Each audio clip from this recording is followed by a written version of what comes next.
50% of men and women will not or do not look at themselves in the mirror because they do not like the person that they see. And if you can't even look yourself in the eyes in the mirror, that is a habit of self-rejection. That means you are starting your day by rejecting yourself. And that's why so many of us race out into the world and seek validation from partners and friends and boyfriends and caregivers and girlfriends and bosses, because we haven't even given ourselves the respect we deserve. And so I want to teach you how to bring it back home, because for those of us that look in the mirror, we see the things we don't like. The gray hair, the saggy, the dark circles, the wrinkles, the turkey neck. You just pick yourself apart. You don't even realize it. This is part of your morning routine. This is the part where you stand in front of the mirror and just trash yourself. We're going to change that using science.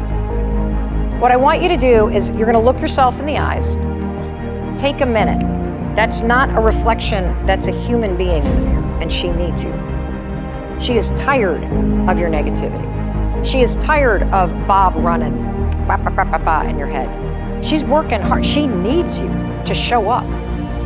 And then you are going to raise your hand, as cheesy as it sounds, and you're going to high five the woman you see in the mirror. That's it. Do not say a word.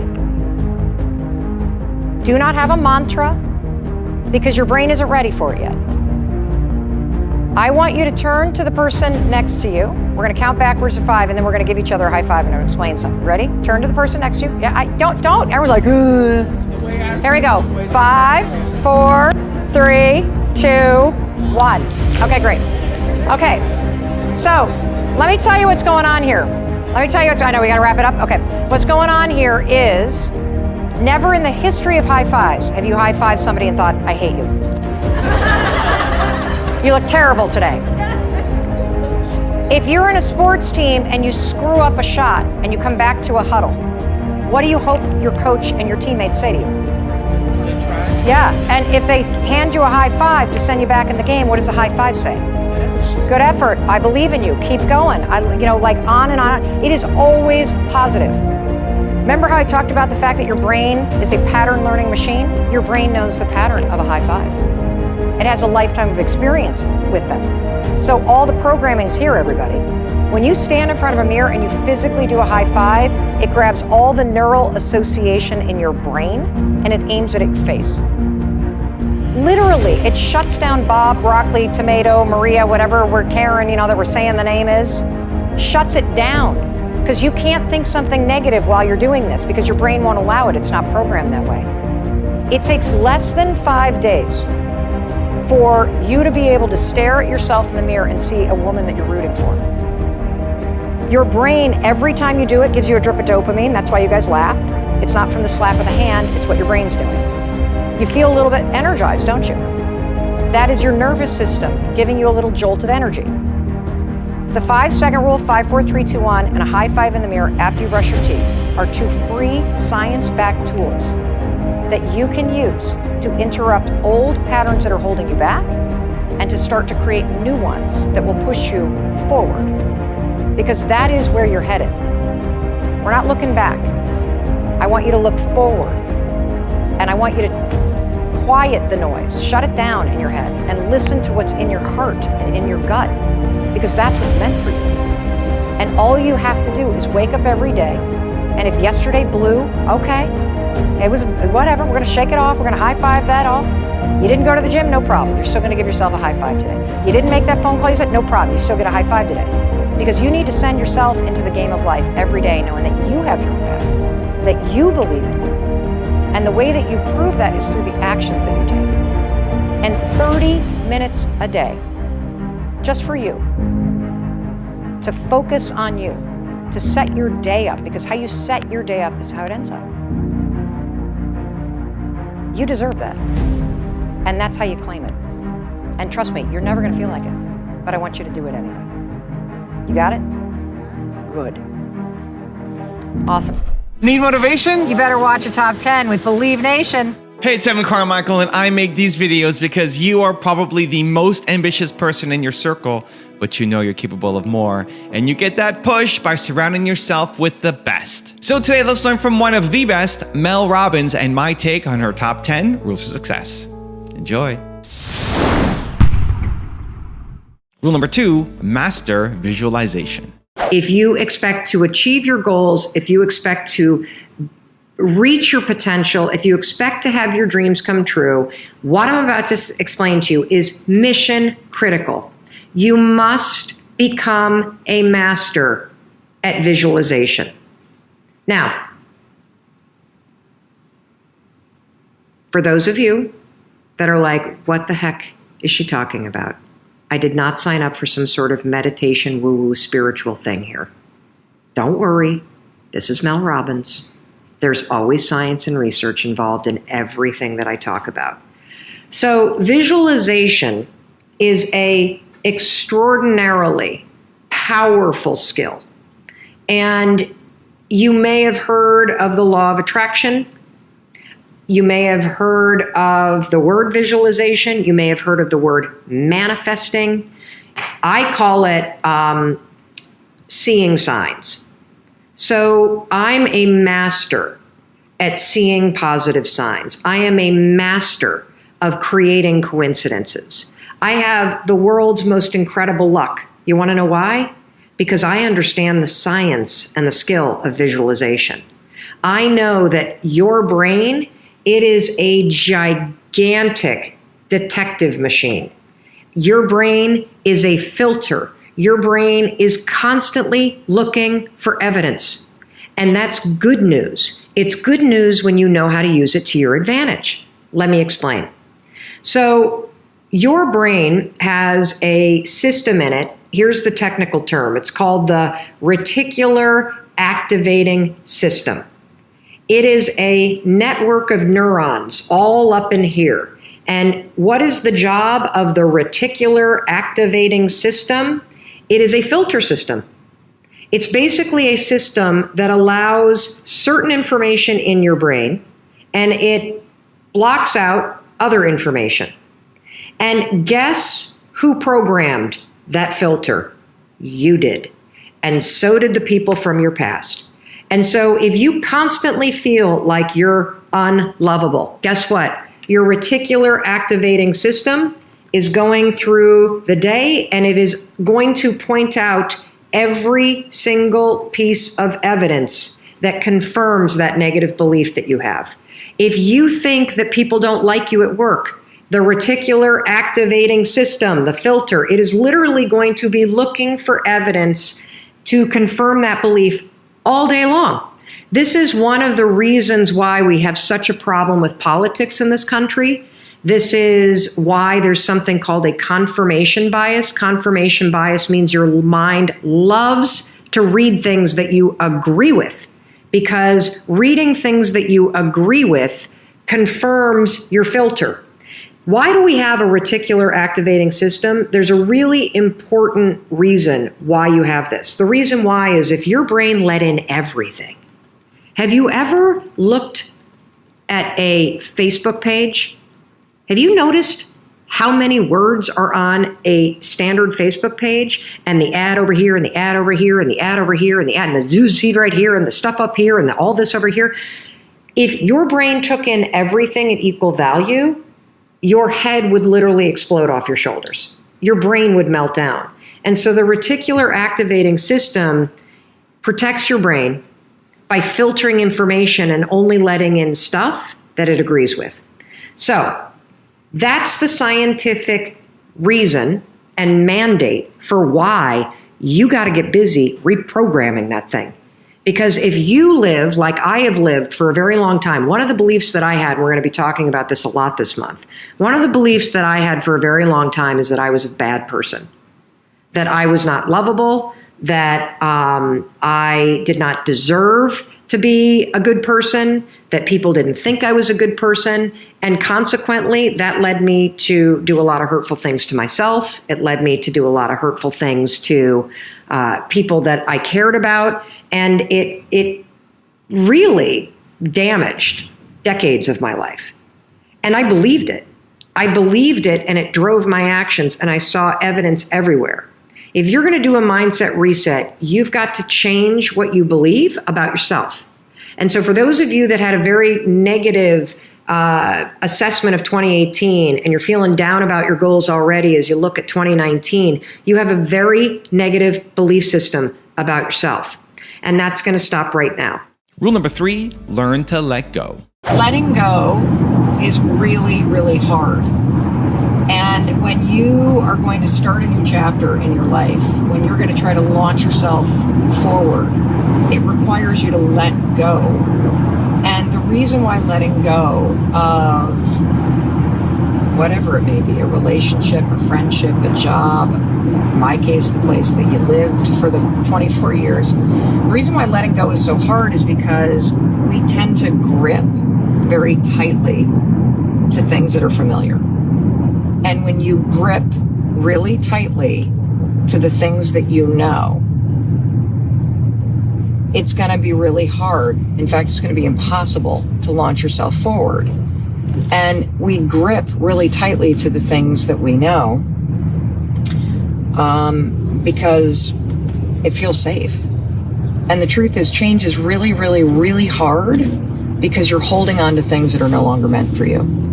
If this is speaking to you, I want you to write into the comments right now. What are you holding on to? Whether it's out of fear or self-doubt or overwhelm, you're just gripping so tightly. What are you holding on to that you know is no longer meant for you? I guarantee you, you're probably going to write a friendship, a job, a relationship. Maybe it's a way of eating or treating your body. Maybe it's a way of thinking that you're holding on to. Maybe you're just gripping tightly to staying stressed and tense and in a state of fear. You can hold on to a way of thinking, and that can keep you stuck for decades. I wanted to bring this up because I have been thinking a lot about this idea of gripping and holding on. And I think if you've followed me for a while, you've probably heard me say that you are one decision away from a different life, better life, a life that is full of more joy, full of happiness, full of you feeling connected and alive and just engaged in your life again, just one decision away. And the first decision that will change everything is to let go, to stop gripping, and to find the confidence and the courage and the clarity to let go of what's no longer serving you and to turn yourself toward what you truly want in your life. Rule number 4, start making changes.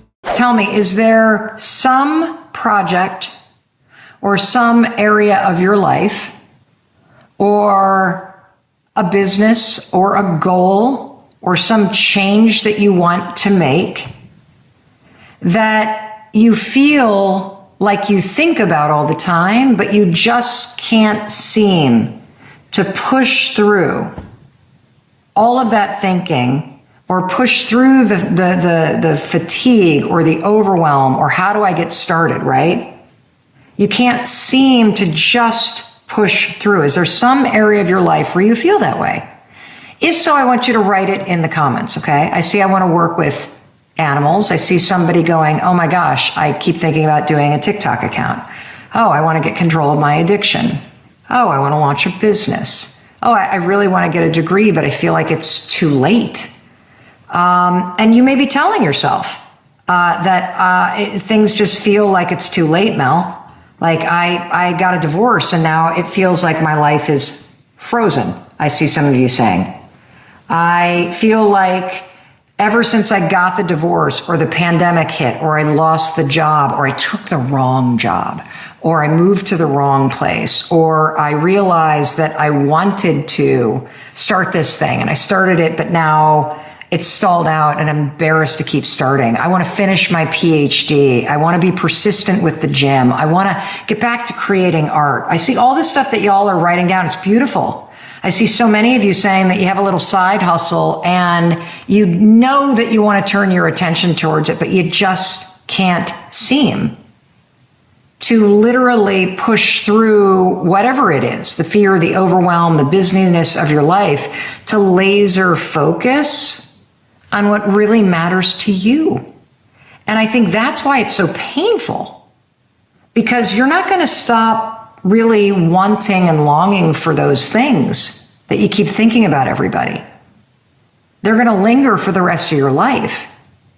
You're going to have to, at some point, make a decision that it is important enough to you to make changes so that the thing that you want to see happen, or the life that you don't want to miss out on, or the degree that you always longed to get, or the way that you want to feel in your body, or the energy. For me, a big theme recently has been about loneliness. I am so lonely in my personal life because of the pandemic, because our kids have launched, because we're moving to Vermont, because I'm always working. Like, I can see very clearly that I have tried to solve loneliness in my personal life by working all the time.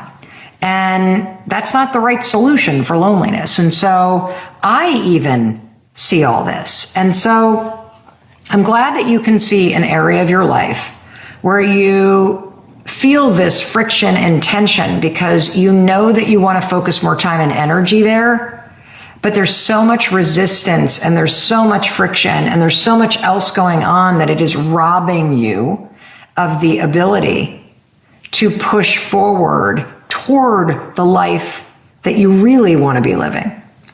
And look, it's not going to happen overnight, but so let me tell you, this sentence, this truth about life that I truly love, that always kicks me in the rear end, honestly. And here it is. No one is coming. That's it. No one's coming. No one is going to come into your life and do the work for you. No one is going to come into your life and just remove your problems. No one is going to come into your life and make your dreams come true. When it comes to the changes that you want to make, when it comes to the things that you long for in your heart, when it comes to the music that you want to put out into the world, or the TikTok account that you want to create, or the degree that you want to get, or the life you want to build after divorce, or after your partner dies, or after, you change jobs, or after the kids launch. When it comes to those things that you deeply long for, deserve, and desire, no one's coming. You are not too late. If you're breathing, you're watching this video, you have plenty of time to create a life that makes you happy, to create a life that is full of meaning for you, whatever that means. You have plenty of time to take control, to heal. It is so important for you to hear that you have plenty of time. But no one's coming. At some point, you have to make a decision. And you'll often hear me say, you're one decision away from a different life, a better life. But you have to make the decision. No one's coming to make the decision for you. You have to decide that you are done feeling beaten up. You're done feeling lost. You're done feeling stuck. You're done feeling isolated. That all that crap that you've been enduring, you're freaking done. You have to decide that. Also, to make sure you're actually taking action after watching this video, I've designed a special free worksheet just for this video. The worksheet will highlight all of the lessons learned in this video, as well as pull out our 3 favorite learnings and quotes that will inspire you to actually do something. The worksheet will also give you space to write down what your key takeaways are and your specific plan of action to make sure you're getting results. If you want the worksheet designed specifically for this video, absolutely for free, there's a link in the description below. Go click on it and start building the momentum in your life and your business. I'll see you there. Rule number 5, prioritize happiness. When's the last time you felt excited because you were up to something that was either cool, or it was new, or it was exciting? I think about times in my life when I was up to something. It's like those moments of anticipation. I was applying to college, or I was applying to law school, or I was making a decision that I was going to leave a job that I didn't like, or even after a breakup. where you're newly single and you feel like, whoa, oh, I love how many of you are saying right now, I feel like I'm up to something. Right now, I feel like I could be a part of something. Or maybe for many of you who are saying, I don't feel that way, Mel. I'm feeling like my life is pretty stagnant. It was a long time ago. I can't remember when. I want to have you imagine something. Imagine how energizing and exciting it would be to wake up every day and feel like you're a part of something really cool. Imagine if you made a decision that starting literally today, you were going to be up to something. You were going to push yourself. It makes me kind of sad, everybody, how many of you are sitting there saying, I can't even remember. I've lost my direction. And I want to tell you something. If you feel lost, if you feel stuck, if you feel like it has been way too long since you've had something that you've looked forward to, I want to tell you something. You deserve to have that energy back in your life. You deserve to get the push that you need. Because last night was a reminder of something. It's so easy, and I know that I can fall into this too. It's so easy to kind of get stuck in your rut, especially after working from home for 2 years, especially after coming through the pandemic, especially after being in this routine of isolation and feeling like nothing is ever going to change. Last night for me, being in New York City, and just coming down and being with friends and seeing how energizing it is to be around people that are up to something, it reminded me of this piece of research that when you hear it, it sounds kind of stupid, right? But then when you stop and think about it, it's so true. When researchers study happiness, you want to know something crazy about happy people? Happy people are just prioritizing and making time to do the little things that make them happy. And what we also know, and you know this too, that when you look forward and you see things in your calendar, just this weekend, for example, just this weekend having something that you've planned, something that you're going to be a part of, that just having something just out in the near future to look forward to, it gives you 2 bursts of energy. 2. Number 1, the planning of it makes you think about it, right? And as you anticipate it and you anticipate what something is going to be like, you get this burst of energy. And then the doing of it makes you feel energized and excited again. Rule number 6, believe that you're worthy. Who can relate to this? You feel like you're not worthy of the things that you're accomplishing, or that somehow this is luck, or somebody's like giving you a break, but you didn't earn it. God, every one of you, that blows. Really. So what you're dealing with when you have imposter syndrome is you're dealing with a lack of self-worth. You literally kind of see all the things working out, but you've got this like annoying voice in your head that's saying, you don't deserve this. This is luck. How many of you have that story? This is luck. This is going to run out. This isn't due to me. Yeah, we got to literally destroy that voice. That is from your past. And part of the reason why you have that voice, by the way, is because of racism. It's because of discrimination. It's because of childhood trauma. It's because of various experiences that you've had, where either your experiences growing up or society at large has made you feel either overtly or in a really like gross and sort of sly way like you don't belong. And so it is critical for you to start to punch that voice literally out of your head. And I'm going to give you some steps to do it, okay? The second thing that's really important is that in addition to stopping down that voice, because it's not your voice, that is somebody else's voice that your brain listened to and then started repeating. And the thing about your brain is that your brain is this really cool computer that learns patterns. And what I want you to understand is that patterns repeat unless you break and replace them. And if you have a pattern of thinking, like what Heidi has, that says you're not worthy, You don't deserve this.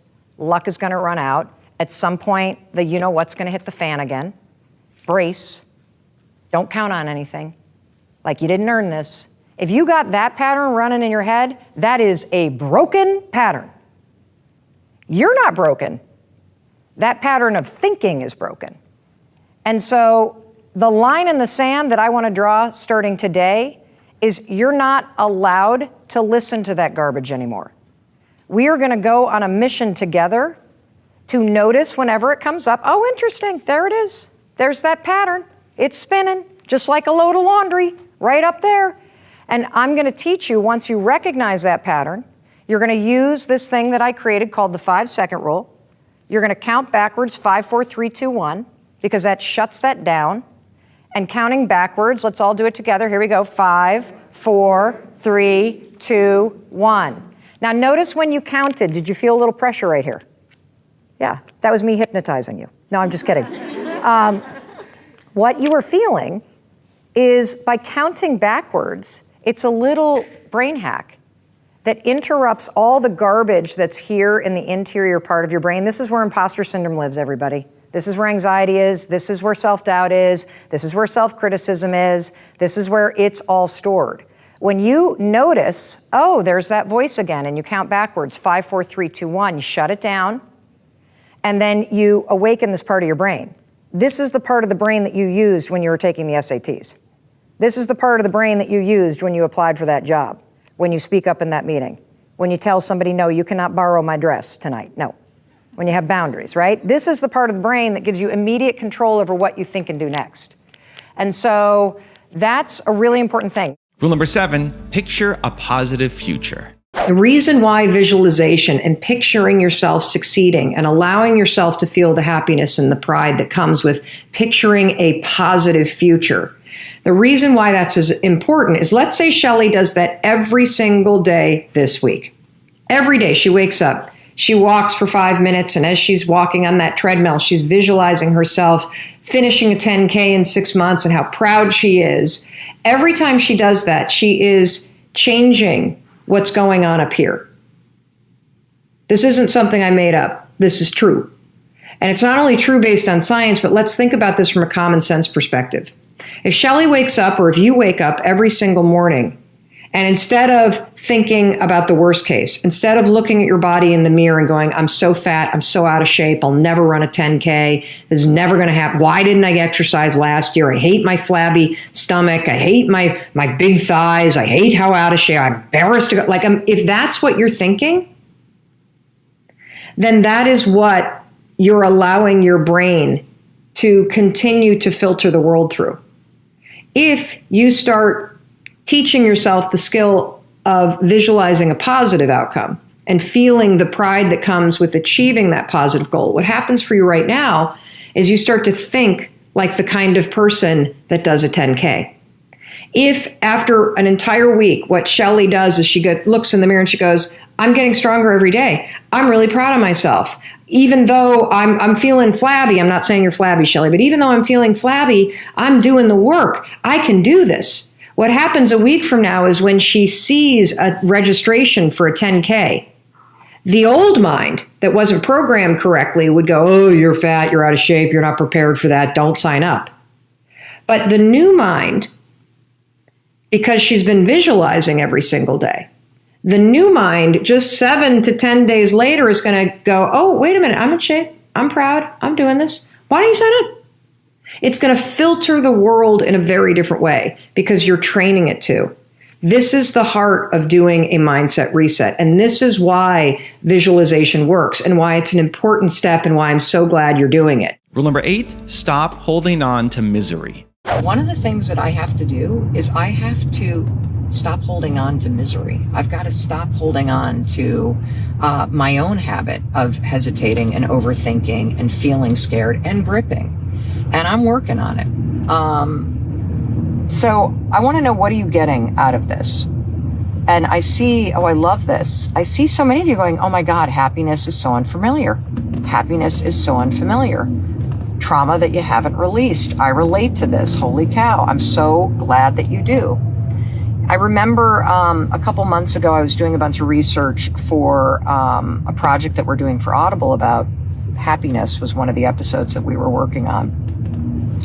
And it was kind of striking to me that the research around happiness shows that folks that feel happier and are present to more joy in their life have a habit that those of us that sort of grip tightly and feel a little wound up and stressed and have a hard time relaxing don't have. And that habit that happy people have is that they make time to do things that make them feel happy. And when I started digging into that research, it was a little confronting because I thought, holy shit, I don't even allow myself. I'm so gripped to feeling stressed out and intense and bracing for what's next that I haven't even made it a priority to allow myself. And so becoming a happier person, again, I'm going to go back to what I said earlier in this broadcast. The first step is literally letting go, stop gripping.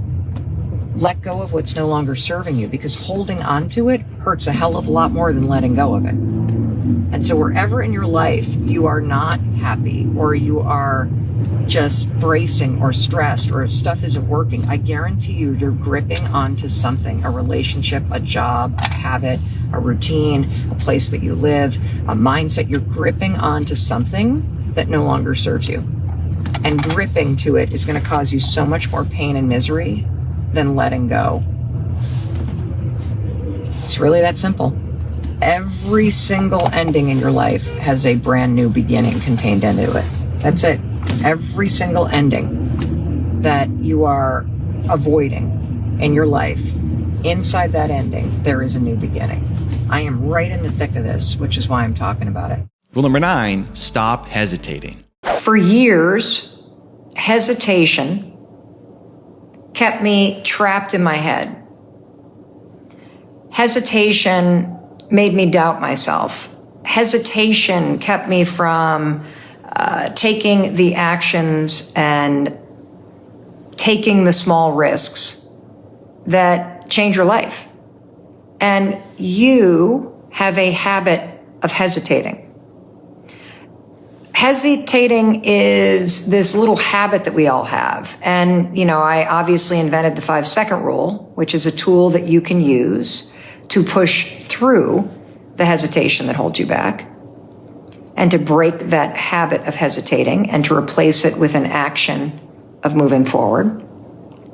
But there's an area in your life where you are hesitating.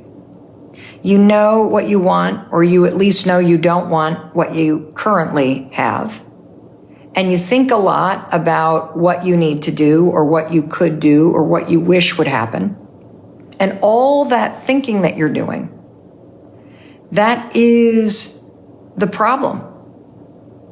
You're not going to change your life. You're not going to get what you want if all you do is think about it. And I want to challenge you. I think that there is some change you want to make, something that you want to do, and you're sitting there questioning it, whether it's going back to school, or launching that business, or moving to a different place, or breaking up with somebody, or changing up your exercise program. There's something that you want to do. And I want you to put in the comments, what's that thing that you really want to have a breakthrough in, or you want to change, but all you do is think about it and think about it and think about it. Maybe it's your job. Maybe it's your health. Maybe it's your relationship. Well, I know one thing that a lot of you are hesitating on right now is jumping into this new program that I have called Launch. I'm going to talk about it in a minute. But for those of you that are not considering Launch, that's cool. I want you to get something out of our conversation right now. But the habit of hesitating, of questioning, I think it kills more happiness, more possibility, more dreams than fear, failure, and every excuse that you have. Because it's so subtle. You see, what happens to you is that throughout your day, you are going through your day, and as you bump into people, or you have experiences, or you see things on social media, or you're reading a book, you have this impulse or this inspiration, this moment where you're like, oh gosh, I'd love to launch a business like that, or oh, I'd love to launch a podcast, or maybe I should write a book someday, or whoa, I should really get serious about that thing that I want to do. And then, instead of taking a step forward, you stop and think about it. So I see Stephen wants to stop smoking. I see that, a lot of you want to launch a business or change your job, or learn how to invest in real estate full time. That there's a lot that you're thinking about, but this moment of hesitation, what happens when you stop and think is you literally get trapped in your head. And the more that you think about this thing, whether it's real estate investing or launching a business or changing your health or quitting smoking or whatever it may be, maybe it's just mindset. Maybe you just wish you weren't so negative all the time. Maybe you wish you could be happier. That's something I'm working on in this chapter of my life. Learning how to allow myself to be happier. Learning how to be okay with everything that's happening and everything that's not. I mean, that would be a huge change for somebody like me who is so type A and so hard charging and so driven. To learn how to just be happy and okay no matter what's happening, that would be enough. That's something I'm working on. But thinking about it, that's not going to help. So as you write down an area of your life where you're hesitating, I want to tell you the simple truth. The only thing that is going to change that relationship, that job, your financial situation, your attitude, your mental health, your friendships, your relationship with your family, the only thing that's going to change that is action. You got to learn how to launch through the excuses, the fear, all of that crap that's holding you back. And rule number 10, the last one before some very special bonus clips, is do the things that matter. Do you feel overwhelmed right now? Yes? Oh, okay. I'm not the only one that feels overwhelmed. Okay, good. I find it very comforting when I know that I'm not the only person who feels a certain way. And whether you are overwhelmed right now because of your job or because of your health or because of what you're seeing unfold in the news or the world around you, or whether you're overwhelmed because you just have so much on your plate, you feel like you are standing underneath an avalanche. I hate that I see so many hearts going because that's a terrible place to be. I want to share a surprisingly simple thing that you can do in order to deal with overwhelm. And the reason why I say that this is surprising is because whenever you feel overwhelmed, isn't it true that the last thing that you want to do is take on anything else? You're sort of like, I can't do one more thing. I barely have time to go to the bathroom. I'm so overwhelmed. And that's why what I'm about to recommend is incredibly surprising. Because this is going to seem like it's super counterintuitive as a solution based on research and based on, for sure, my personal experience, as a solution to moments in time where you feel overwhelmed by life or by the world or by what you're facing. Now, what is that surprisingly simple solution as a way to deal with overwhelm?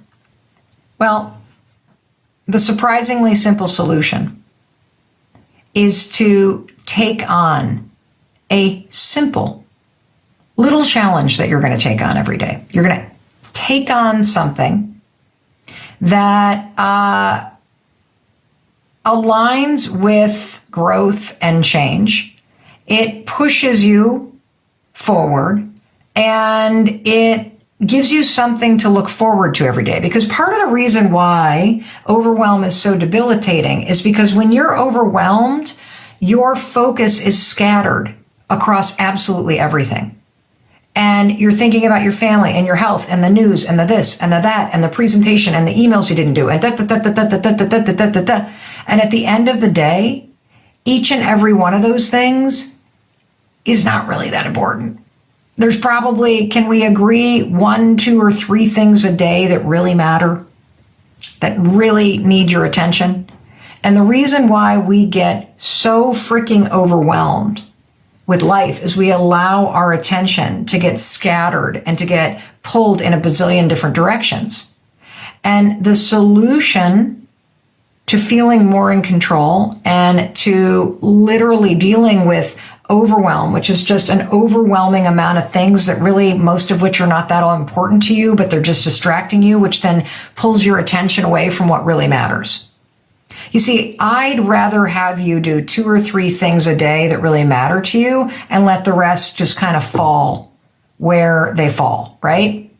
And so the surprisingly simple way to deal with overwhelm is to pick one thing that you're going to focus on every day for you. Like no matter what, you're going to do this thing. You're going to add a little structure. You're going to add something that you're committing to as a way to laser your focus on something that's in your control. It's absolutely awesome how this works. This one is like really important. You need to do the work, okay? You got to do the work because it's only through your actions that you will accomplish what you want. Let's say that you've always wanted to climb a particular mountain, okay? There's a mountain called Haystack. It's not even that tall, so I should probably pick a bigger one, but let's just call it Haystack Mountain. You've always wanted to climb Haystack Mountain. You pull up to Haystack Mountain and you get out of the car, you park at the, National Forest parking lot, and you make the mistake of looking up at the mountain, which is the end goal, right? And you notice it's up in the clouds. And then you start to think, oh my God, that's a really far way away. I don't really know how I feel about doing this anymore because that looks like it's going to take a really long time. And then all of a sudden it starts to rain. And you go, I don't think I want to do this because I don't think I feel like doing this. And next thing you know, you are back in the car, driving back down the road to that little diner that you saw. And instead of climbing the mountain that you've always dreamt of climbing, you've now come up with an excuse and you have abandoned ship. You now have literally become your own obstacle. You talked yourself out of it. You started to doubt yourself. You told yourself you weren't ready and that you didn't feel like it. You pull the ripcord, you're out of there. In order to have what you want in life, you must stop staring at the top of that mountain. You must stop creating excuses for why you can't or don't feel like it. And you must put your head down and look at the first step in front of you. And then you must take the action and start walking toward what you want. And it'll be a hell of a lot easier for you to do that if you have also been putting in the time every day consistently to not only see yourself walking up that trail step by step, but that you have felt yourself pushing through the resistance, the fear, the obstacles, the excuses that are stopping you now. And feel proud in every fiber of your being as you push through those obstacles and see yourself and feel yourself doing the work. That's how you manifest properly. And if you do that before you pull into the national park parking lot, if you look up at that mountain and you see clouds and it starts raining, it won't matter because you've already rehearsed this moment in your mind, body, and spirit. And you, my friend, will start walking up that trail. And you're going to be proud. That's how you use manifesting to get what you want. That's how you leverage all the science and research to train and prepare your mind, body, and spirit to help you get what you want. And that's how you hack the motivation and inspiration that you need to take the actions that get you everything that you want and deserve in life. And one of the things that will help you to do the work to create the things that you want in your life is it will help you if you train your mind to start spotting evidence as you're doing the work, as you're going through your day. It will help you if you train your mind to start scanning the world and spotting evidence that yes, indeed, the world is sending you positive signals that things are going to work out. Now, why is it important to train your mind to help you get what you want? Well, the reason why is because if you get into a negative mindset, if you start thinking, this business is never going to work, why even bother? Or I'm never going to meet anybody. It's nothing but losers out there. Look at all these idiots on Hinge. Why the hell should I keep doing this?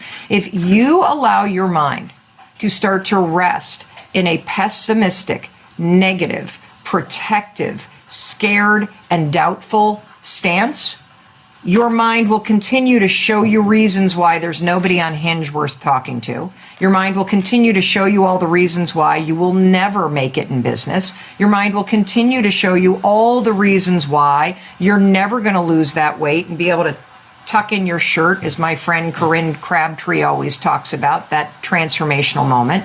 And when your mind goes negative, your mind starts to scan the world and will show you more reasons to stop.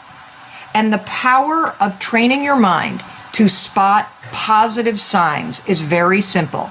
The power is that your mind will start to show you reasons to keep going. Your mind will help you take the step. Your mind will encourage you to feel optimistic, to feel empowered. Just like you woke up today on a Tuesday and it was February 22nd, 2022, and those numbers are lining up, and that makes you in your heart and soul go, whoa, something cool could happen today. Like that only happens like once in my lifetime, those numbers are going to line up like that. Today is a really cool day. Let's go do something with this. You could create that kind of attitude every single freaking day of your life. You could. If you train your mind and if you start taking action. And training your mind is the key piece that we're going to talk about. So for those of you that have read The High Five Habit, one of the things that I talk about a lot is every single day find a naturally occurring heart-shaped object in the world. It could be a stone, it could be a leaf, it could be a cloud, it could be a shape in your coffee. Hey, Chris, if we've got anything around here that looks like a heart, hand it to me.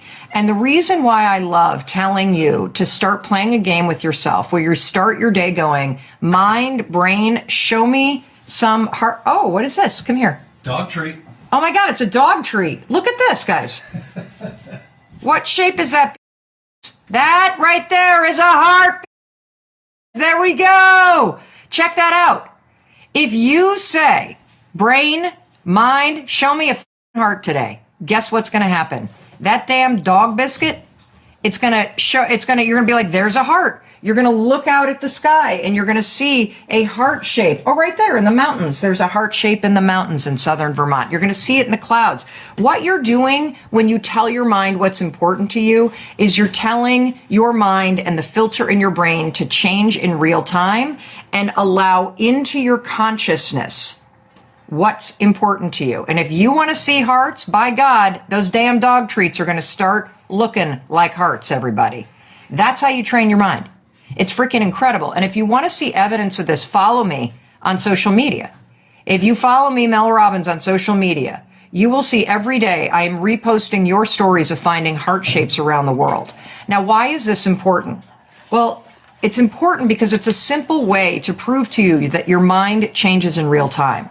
That if you get serious about becoming more positive and optimistic and encouraging of yourself, if you get serious about saying, fuck this, I don't want to see all the reasons why I'm unhappy. I don't want to see everybody else in the world that's launched a business or that's lost weight and is healthy or that has a really good marriage or relationship. And I don't want to see that and have my mind process it as evidence that it's never going to happen for me. I want my mind to reprogram itself and see other people's businesses and see other people getting healthy and see other people in relationships. And I want my mind to say, yeah, if they can do it, I can do it. That's evidence. If that person can get healthy, so can I. If that person can find somebody on Hinge, so can I. If that person can reconcile with their child, so can I. Other people can become evidence that you can have it too. Right now, your mind is so f***ed up from your past that when you see what other people have and you don't have it, you can't actually translate it through a negative mind and see that that's evidence that you're going to win. You see it like, oh, somebody already stole what I wanted. That sucks. And so what I want to start to open your mind to is that you have the power to train your mind to filter the world differently. Just like you woke up and you saw the date today, 2/22/22, and your brain saw that and was like, whoa, this is a once in a lifetime day, everybody. You are never going to have another day that lines up like this. Ever. What are you going to do with this day? Your mind already interpreted this as, wow, something cool could happen. And if you tell yourself something amazing is going to happen today, something will, because you're going to be looking for it. I swear to God, something will. Something will. If you want to see the good all around you, you got to tell your mind you want to see the good. And this just isn't a bunch of horseshit, everybody. This isn't toxic positivity. There is a filter in your brain called the reticular activating system. The reticular activating system. I call it the RAS. I like to think about it like a giant hairnet on your head.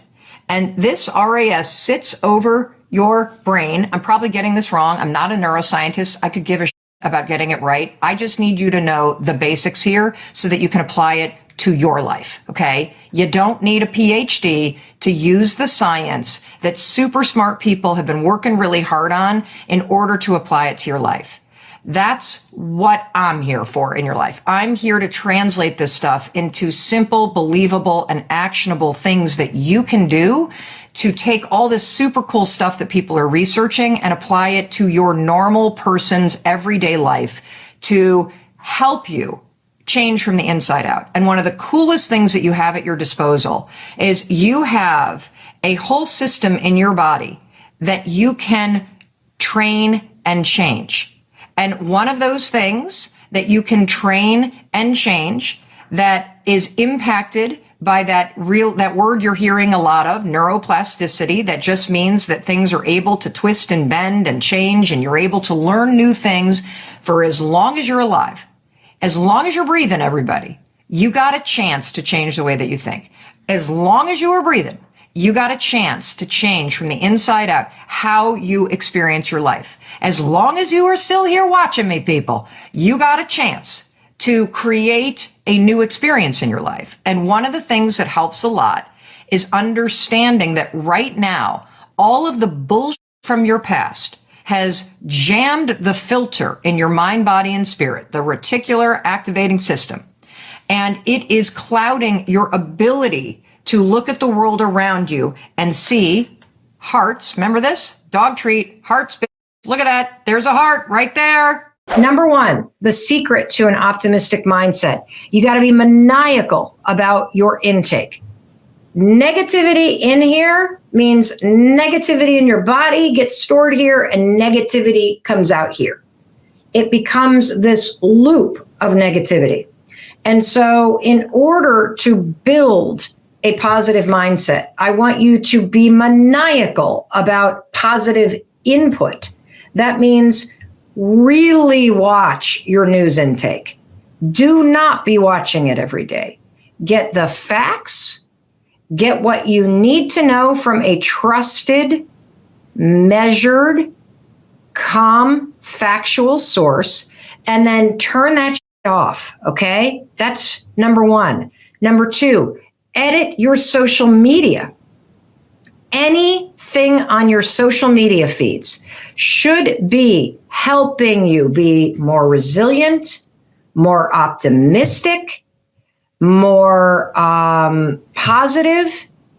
Anything that you're following that triggers you, that is negative, that rubs you the wrong way. You know, one of the things that I've noticed, I have some favorite celebrities that I have followed for a while because I think they're funny, or I love just kind of their sense of humor. But there are so many people that I have muted right now because I think that what they're doing online is so freaking out of whack. Seeing people give us advice about quarantining from the back of their estates and mansions, telling us to donate when they're not saying they're donating, seeing this kind of tone deaf celebrity thing going on. I'm normally not a negative person about that, but I have muted so many accounts because it's not doing anything for me. And you got to be selfish right now. You have got to edit your social media feeds so that your social media feeds are helping you build an optimistic and positive mindset. And so every day, the second I see something, mute, unfollow, because Negativity in means negativity gets stored here, means negativity goes out there from you. You want to put positivity, optimism, tools, strategies, things that keep you laughing, things that keep you giving you things that you can use right now. The second you start getting overloaded with Corona stuff, mute that stuff, edit your social media based on what you need. That's number one, maniacal about your intake. You must visualize the steps that lead you to the thing that you want, not the end goal. This is a major mistake that people make. They manifest improperly because all they do is focus on the end goal. If you've ever made a vision board, think about what you put on the vision board. You put up just the beach house or the $1 million in the bank, or you crossing the finish line, or you launching that business, or you having the body that you want, or you driving the Maserati, whatever it is. The end goal is what you put up on a vision board. That is not what you're going to do when you manifest. If you start focusing on crossing the finish line of the marathon, that is a one-way ticket to being unmotivated and completely discouraged. In fact, research shows that if all you do is focus on the thing that you want, and you just focus on that vision of you and your bikini body, or you with the love of your life on your arms, or you at the Oscars winning that award, or the Grammys, what happens is because you've only focused on the end goal, you start to feel really unmotivated and discouraged because you're nowhere near it. That's where manifesting comes in, because we're not going to focus on the end goal. You got to pick something that you want in order to get started. But manifesting isn't about the end. It's about the bridge. It's about going from where you are here to where you want to go. Imagine that there is a bridge that connects where you are right here with what you dream about doing. Now, that dream could be to be a Grammy Award winning singer-songwriter. That dream might be to have a family of your own. That dream might be to have a beach house or a ski house, or to take a trip to Fiji. That dream can be whatever the hell you want it to be. But when it comes to manifesting, once you've given yourself permission to dream with the lid off and really want what you want, to feel the pull of that thing, now we got to talk about the path that connects where you are with where you want to go. And this is all about visualizing the little steps. There's a lot of research that proves why visualizing the steps is the most important thing that you could do. There was a study done at UCLA, for example, where they were researching manifestation and the power of visualization, and they broke students into two groups. And they had Group A, we're going to call these the vision board group. They had Group A close their eyes, visualize in their mind, and feel in their body themselves taking the test, and then walking up to a board where the test's scores were posted, and finding their name and seeing an A+. That's what Group A, the vision board group, were told to do, to visualize themselves achieving what they wanted. Group B, we're going to call these the hard workers. These students were coached in this research project to close their eyes and to visualize going back to their dorm room, sitting down at the desk, and studying, and staying up late, and putting in the work, studying and preparing for the tests. Now let me ask you a question. Which group do you think did better on the actual test? Was it Group A, the vision board group, who were taught to visualize and picture themselves walking up to a board and seeing the A+? Or was it Group B, the hard work group, the group that was taught to close their eyes and visualize and seeing themselves doing the work to study for the test? Well, if you answered Group A, you're wrong. If you answered Group B, you got the correct answer. The reason why Group B, the students who visualized studying for the tests, got better test scores, is because when you visualize yourself doing the work, visualizing it leads you to doing the work. And it's only through actions that you will get the result that you want. Preparing your mind and visualizing yourself doing it lowers your resistance and leads to you taking the action. That's why manifesting works. You know, the same is true in sports. There's all kinds of research in sports psychology. In fact, our Olympic athletes for the U.S. Olympic team, they hire sports psychologists to train our top Olympic athletes, particularly after they've been injured, in visualizing themselves competing. When you coach an athlete to mentally rehearse every single detail about going through the competition, you are training the mind, body, and spirit to show up and dominate. This is particularly true for athletes after they've been injured and they're stepping back into competition. If you've been injured in competition, you're naturally going to feel anxious. You're naturally going to be nervous. Your brain and nervous system circuitry is now programmed with the intensity from that injury, the memory from the injury. So of course it's natural to bring that into your pre-competition feelings about it, right? So manifestation properly, remember what it is? Manifesting is preparing your mind, body, and spirit to do the work. It's aligning your mind, body, and spirit with what you want. It removes the obstacles that would normally stop you, which then prepares and motivates you to take the actions to succeed. So in the case of athletes who visualize themselves and see themselves doing all the steps over and over, they're removing the nerves. They're removing all the programming related to the injury. They are preparing their mind, body, and spirit to go in and frickin' dominate. And so are you. Do tiny things every day that boost your mood, okay? So we're going to build your mood muscle. If you can, move your body, because negativity gets stored here. And moving your body, we know based on the research, simply moving your body for 10 or 20 minutes a day will release chemicals in your mind that help you boost your mood. The second thing that will boost your mood is I want you to make a tiny promise to yourself every day. Just one thing that makes you feel more positive. Is it getting up on time? Is it eating something healthy? Is it only having one glass of wine or reaching for a mocktail? I want you to put one tiny promise into place. Put it into the comments right now. What's one tiny promise that you can make to yourself that you're going to do every day? It might just be that you're going to wake up every day, take a deep breath, remind yourself that you're healthy, and that's going to be the tiny promise. I want you to do one tiny promise every day, because keeping a promise to yourself will boost your mood and make you feel more in control. Another way to build your mood muscle is have a zero tolerance policy for your own negative thoughts. Right now, as you edit social media and edit your news take and edit your negativity coming in from the outside world, do not tolerate negativity from the inside world. I woke up this morning, I looked in the mirror, I looked at the gray hairs that are coming in, particularly like right up here, and I started to go negative.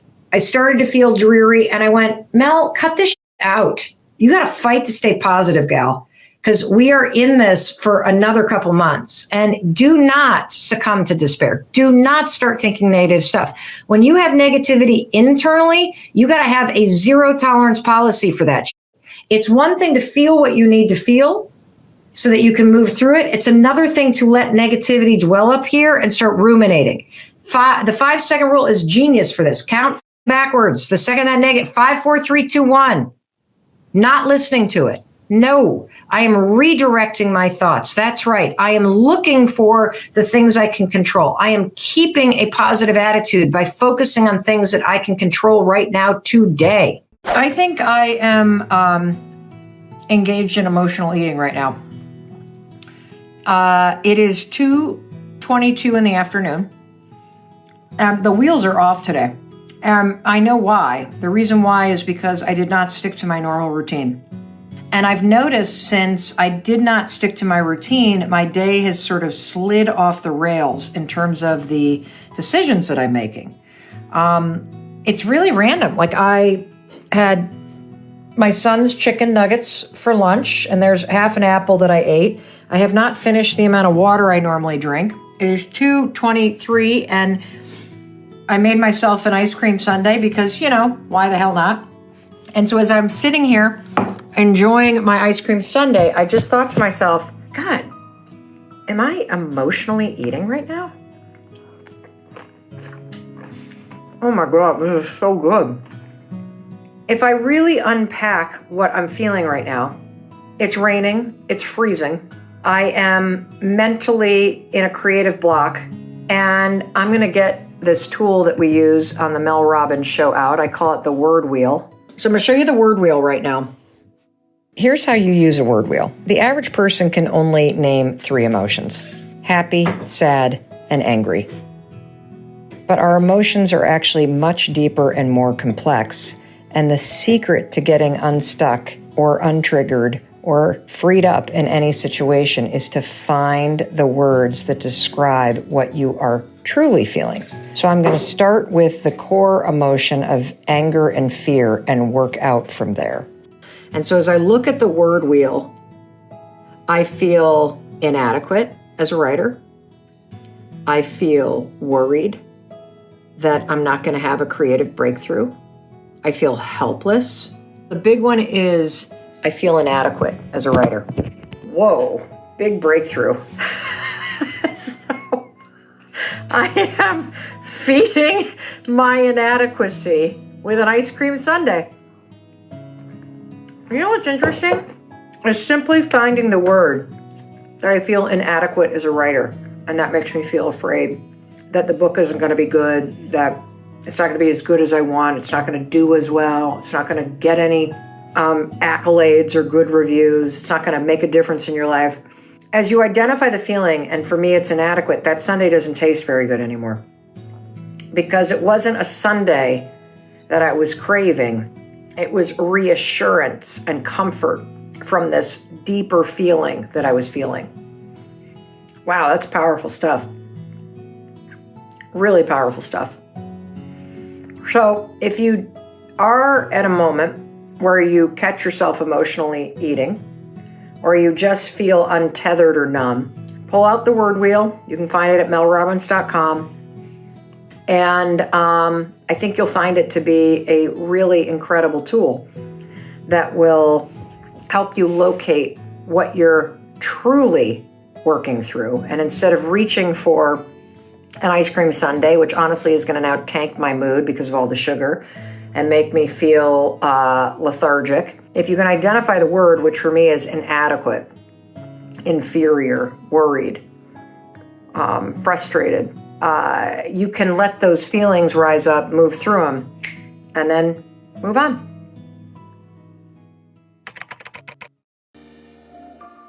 Two hours later, and let me tell you the impact of having fed my feelings. First of all, I am totally bloated. So I realize that that's not big, but for me, my stomach is just like, because all that sugar and dairy that I just pounded down is now sitting here like a rock. And this is the problem with emotional eating, is you get caught in this cycle where you feed these feelings and then your body starts to tank and your mood tanks and your stomach gets bloated. And so then you start to make yourself wrong and feel ashamed and feel like a bad person because you did it. So how do you stop emotional eating? And what business do I have giving any of us advice given that I just did it? Well, I'm going to tell you what I'm going to do tomorrow when I inevitably hit that creative block. Is emotional eating, you know that it's emotional if it's comes on suddenly, if you aren't just craving something, but you are reaching for something that is a treat or that's soothing. And before I do that tomorrow, when my writer's block inevitably happens again, I will take a deep breath and I will ask myself, what am I feeling? Why am I reaching for this food? Am I hungry? Or am I trying to soothe or comfort or distract myself? Because I was clearly trying to soothe and distract myself from the feelings that writer's block was bringing up. And now I need to get some gas X or something because I got to distract myself from the gas pains that I have from my emotional eating. But, honestly, the discomfort I'm feeling right now, that's not going to stop me from doing it tomorrow. The only thing that will stop this pattern is spotting the pattern and using the tools that I just gave you. Identify what you're feeling, ask you why it is you're reaching for this. If you're not hungry, but you're trying to soothe, distract, or reward yourself, you're feeding some feeling. Recognize the feeling, put down the ice cream, go for a walk, choose something healthy, address the feeling. Don't reach for the food. You got to be honest with yourself. If there are things about your appearance that are within your control, whether it is the shape that you're in, whether it's the health choices that you're making, whether it's how you take care of yourself in terms of self-love, and you're not taking action in those areas, the lack of action says to your brain, you don't care about yourself. And so what I want you to do is pick one thing, one behavior that you could do every day. The high five's one of them. Pick another one. And I want you to practice doing it. And it's a behavior. If you think about the person that you want to become, what's that person do every day that you don't do right now? And when you start to do the thing that the person you want to become is doing, you leverage something called behavioral activation therapy. And that is a whole body of research that says when you act like the person you want to become, it's the most powerful way to change a habit. It's even better therapy than talk therapy because the action proves to your brain that you're becoming that person. You're seeing the change through the action. And so then the brain catches up and starts to relate to you like a person that's confident or a person who adores their appearance or a person that celebrates themselves exactly as they are. When we moved to Vermont, I got a brand new primary care doctor.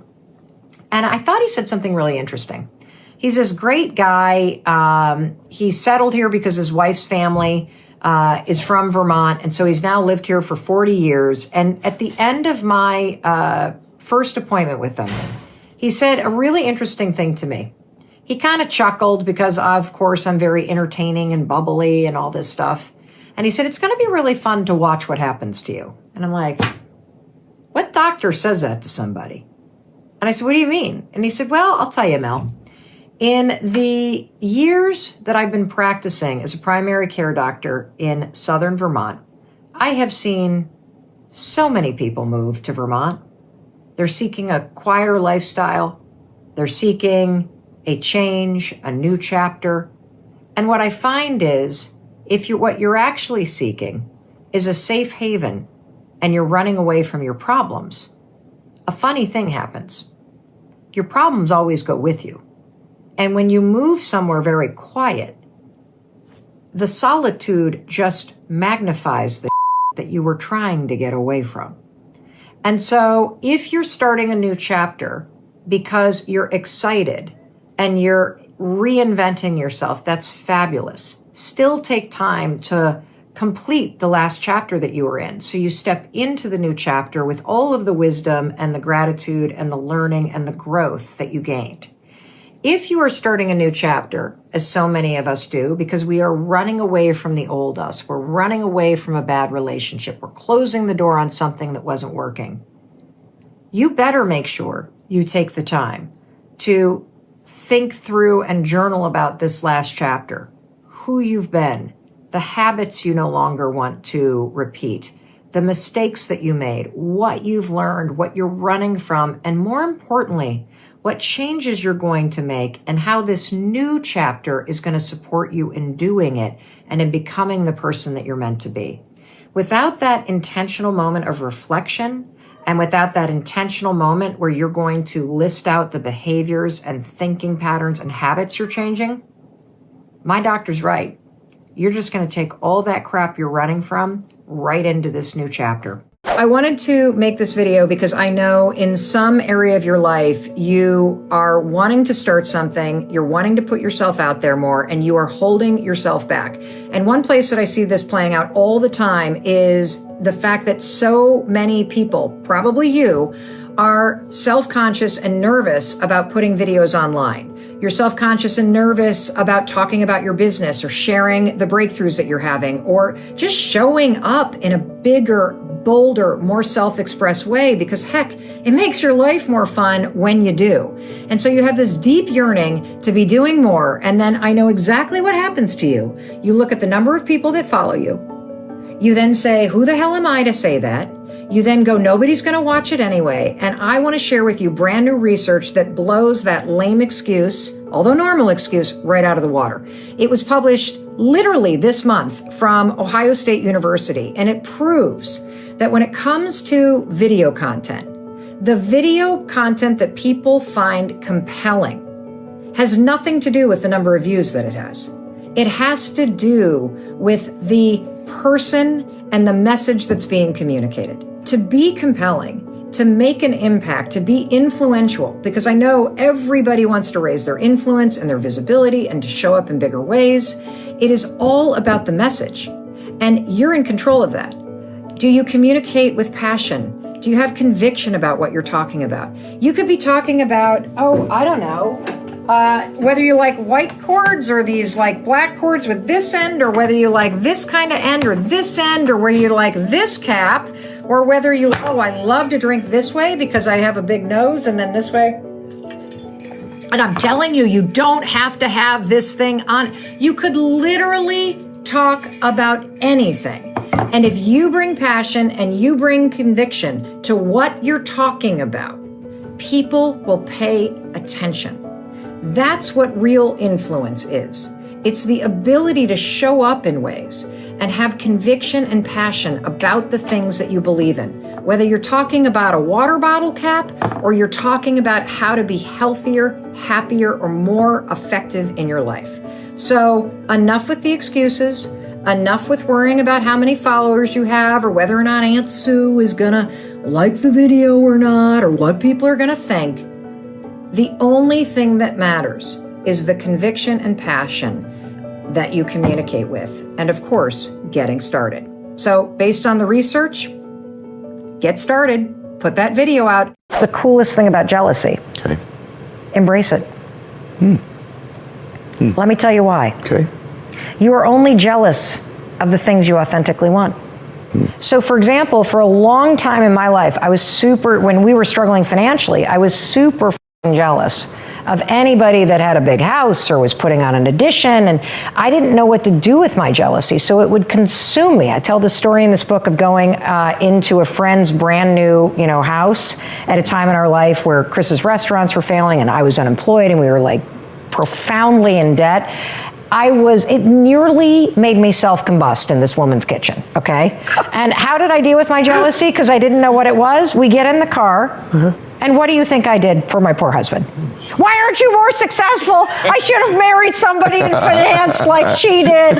Why are we in this situation? Like, you just aim it at people, right? Because you don't know what to do with it. Yep. My jealousy was not about a house.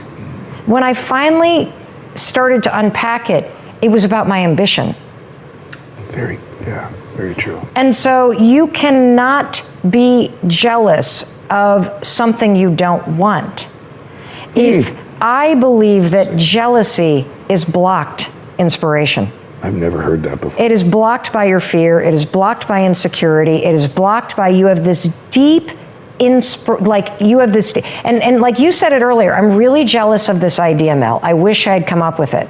You have a new book coming out. I'm not going to say what the title is, but here's what I want you to take away from it. There's something about the simplicity of the idea that makes you jealous. That is what your inspiration is trying to get you to pay attention to. Very good. So I'm jealous of you. You got this show. You have the discipline to do it all the time. You're translating it into a podcast. I've been sitting on my ass talking about doing a podcast for 4 years. What the old Mel would do before I understood jealousy is, because it's blocked by insecurity, I would then tell myself a story. You're too late. It's already done. There's not enough room for you. If you do it, you're a copycat. All of that just blocks what you really want. Really true. Pay attention to your jealousy and stop and unpack it. What really is it about that person? Is it their marriage? Is it the way that they're being treated? Is it how they take care of themselves? What is it about financial freedom and anybody that has it that makes you feel jealous? Really get to the core of what feels right for you and then get to work on it. You can choose what you tell yourself about a situation that's happening. But it was helpful for me when I started to understand that your emotional waves and your nervous system response happens before your thoughts appear. And so it's really important for everybody to realize you will not be able to control the fact that there will be moments when you're disappointed, moments when you feel rage, moments when you feel betrayed, moments when you feel pissed off, moments when you feel shortchanged, moments when you feel aggravated, and these waves come over you. You will never be able to control those from coming up. But you can choose what you are going to tell yourself about what's happening. And the other thing is that when it comes to trauma, I mean, all of this is sort of dysregulation in your nervous system that's stored there that keeps getting re-triggered. And so if you're dealing with a trauma response, you will not be able to also think your way through it first. And part of what has really helped me is when I started to understand, the wave of emotion and feeling comes before my brain can actually help me get back in control. Yeah. And so when I started to understand that, there's going to be these waves of emotion, don't resist them. Let them come. What you said, by the way, was so strong that we will celebrate other people, but we won't celebrate ourselves until we feel like we have done something. Yes. You have done something. Every single morning. You've woken up and you're breathing. That's it. Like, think about what it's like to walk into a crowded room and nobody says hello to you. We've all had that experience, right? Of walking into, like, think back to middle school. When you walk into the cafeteria and you're looking for a place to sit and nobody acknowledges you. Like, you just want to disappear in that moment. Yeah. I'm telling you, you have made yourself feel like that. And so there is this moment in the mirror where when you see yourself and you celebrate and high five yourself, you're acknowledging your own existence because you've literally been ignoring yourself. You talk about these themes all the time on the show of self-love and self-confidence and self-awareness. And we've all heard that phrase, you got to put your oxygen mask on first. You got to put yourself first. Nobody knows how to do it. And you do it by fulfilling your own needs. And you can start every day doing it. You can use something called the vagus nerve. And a tool that I like to talk about is called high-fiving your heart. So you put your hands right here, right like in the center of your chest over your heart. And you say these three words. You say, I'm okay, I'm safe, I'm loved. I'm okay, I'm safe, I'm loved. And when you put your hands here, you are toning and activating what's called the vagus nerve. The vagus nerve runs all the way from your seat to the top of your head, through every major organ, through your vocal cords. And it is the key. It's the switch between your fight or flight state of anxiety and your calm state. And so first things first, you want to develop a practice first thing in the morning, not only of high-fiving yourself in the mirror, which we're going to get to, which is all about self-confidence and self-esteem and self-love and self-worth. But you're also going to wake up every morning, put your hands right here and go, I'm okay, I'm safe, I'm loved. And you're going to say it as many times as you have to, 113, 11 times, 2 times, until you actually feel your body settle down. And you will. You will feel yourself ground back into your body. You will feel something shift. And if you can hear yourself saying those words, I'm okay, I'm safe, I'm loved, it's true in that moment. And by putting your hands right here, this is what activates the vagus nerve. Other things that help you tone the vagus nerve, an ice bath, a hot shower, a hot bath, singing, gurgling, humming, chanting, because it stimulates your vocal cords. And so this is a little tool you can use. I love doing it first thing in the morning, but you can use it anytime you feel anxious to settle yourself back in your body. When you're a kid, your parents force you to do the things you don't want to do. Get out of bed, make the bus, eat your vegetables, be nice, look the people in the eye, turn your homework in, don't talk back, like all the things you need to do, right? And what is really interesting about becoming an adult is nobody tells you when you become an adult, now it's your job. Nobody is coming to save your ass. Nobody is going to tell you to get out of bed. Nobody is going to do the work for you. Nobody's rescuing you. Nobody's discovering you. It's up to you. And here's the other piece that nobody tells you. You're never going to feel like it. By the time you're 18, you are already stuck in your ways. You're stuck in your story about yourself. You're stuck in the habits that you have, many of which you picked up by either witnessing what your caregivers were doing or reacting and trying to survive the situation that you were in with your caregivers. So you have a whole set of patterns that you're stuck with. Your brain is designed to repeat patterns. And so now you have a choice. You either live with the patterns that you have or you spot them and you frickin' break them and replace them. And this is why you're never going to feel like doing the things that you want to do. And you have to parent yourself because your brain will always default to its patterns. And so from this point forward, here's what you should assume. I will never feel like doing the shit I need to do, ever. So stop waiting to feel like it. Stop waiting for motivation. Stop waiting for inspiration to strike you in the ass and make you get off the couch and finally take the advice that you're giving and take care of your health. Stop waiting to feel like you're going to turn off Netflix and do the kind of evening routine cycle to make sure that you're going to get a great night's sleep. Stop. If you want an amazing life, you're going to have to work for it. If you want to change, you're going to have to break patterns. And the number one rule that is going to help you is to assume you are never going to feel like doing that stuff. So stop expecting it and push your freaking ass to do it. And you can use the 5-second rule, count backwards, 5, 4, 3, 2, 1. That'll help you break the pattern. In habit research, it's called a starting ritual that interrupts an old pattern and prompts your mind to focus on a new one. And then you move. That is the only way to change. Just like your parent was annoying.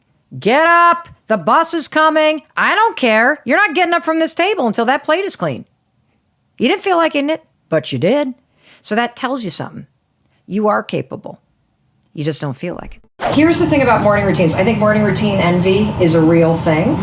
And I do believe that a lot of people lie about their morning routines. I think lying about your morning routine is a real thing. I think pretending you have the perfect morning routine is a real thing. I'm about, when I'm home, I'm almost 80% in my morning routine. I get it done because it's super simple. Right. So, I mean, I think I need a simple one. Yes. And when I'm traveling, I almost never get the whole thing done because there's too many excuses. I think the key to having a morning routine, and morning routines are critical because how you start your day has a massive proven impact on how your day turns out.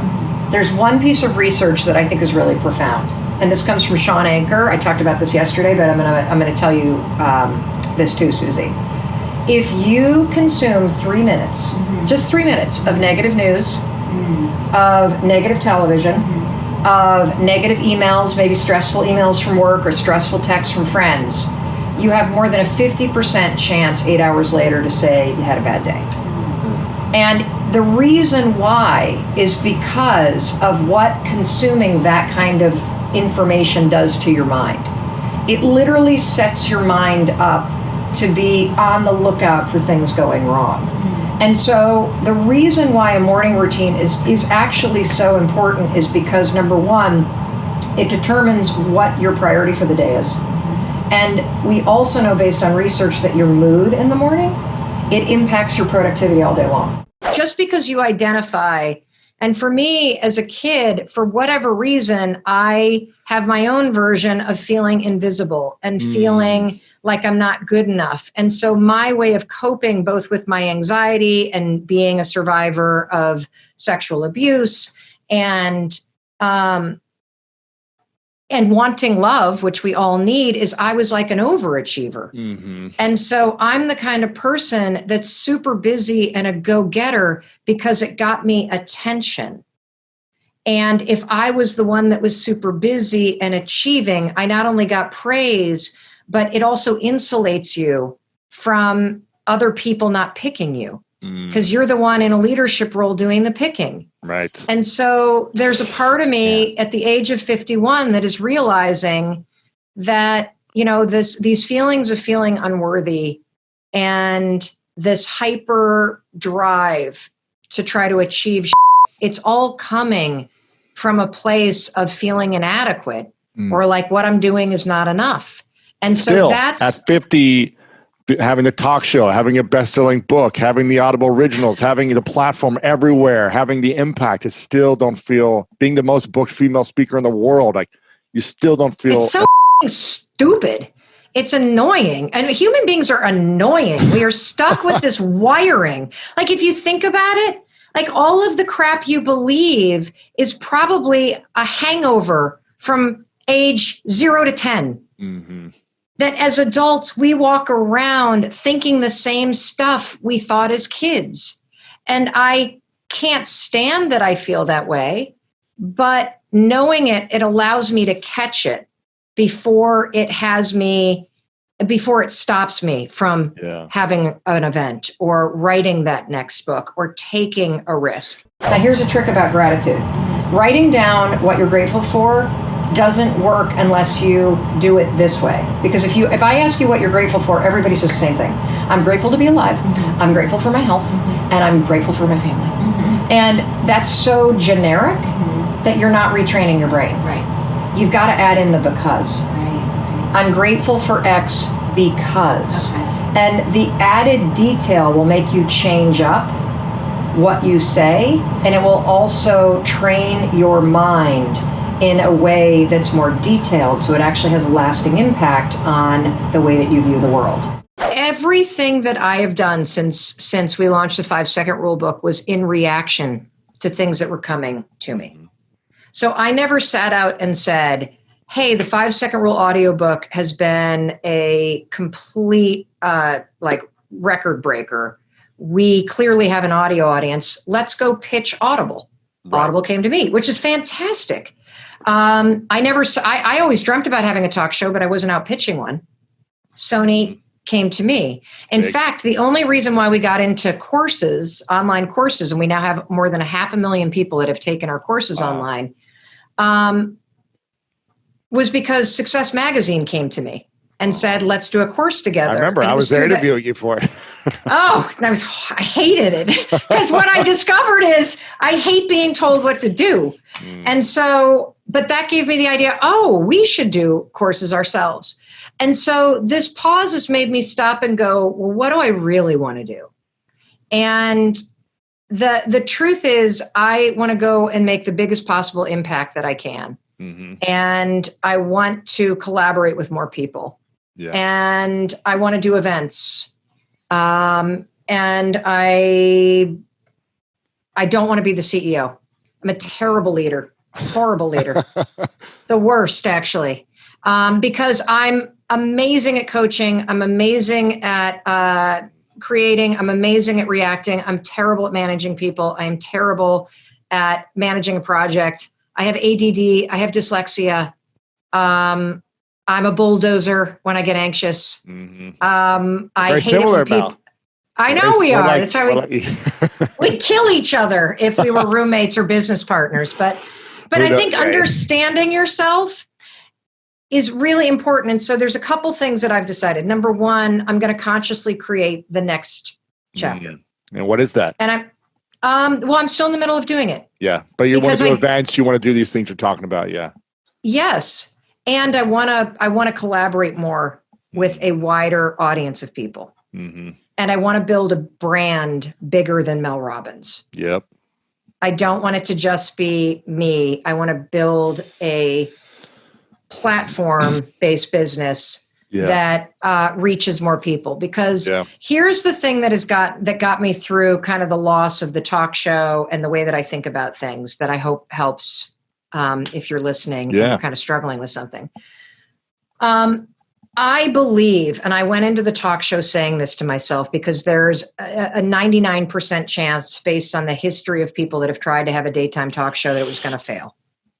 And I went in there saying, I'm not doing this because I expect to have a successful talk show. I'm going to put 1,000% into it so that I have no regrets and I wouldn't change a thing. But I'm going into this because I know that there is a skill, a person, or an experience I am meant to have that will help me for the next chapter that I can't see coming.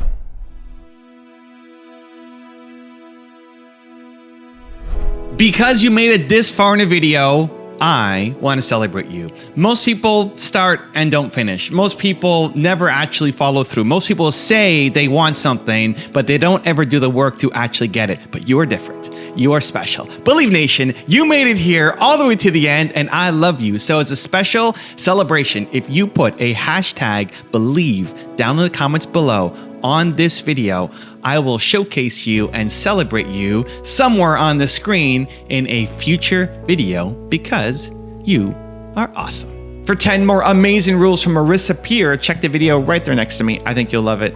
Continue to believe, and I'll see you there. And it records everything. The way you feel about everything is down to two things: the pictures you make in your head and the words you say to yourself. So if you watch people on a roller coaster, are they screaming because they're happy or terrified? Who knows?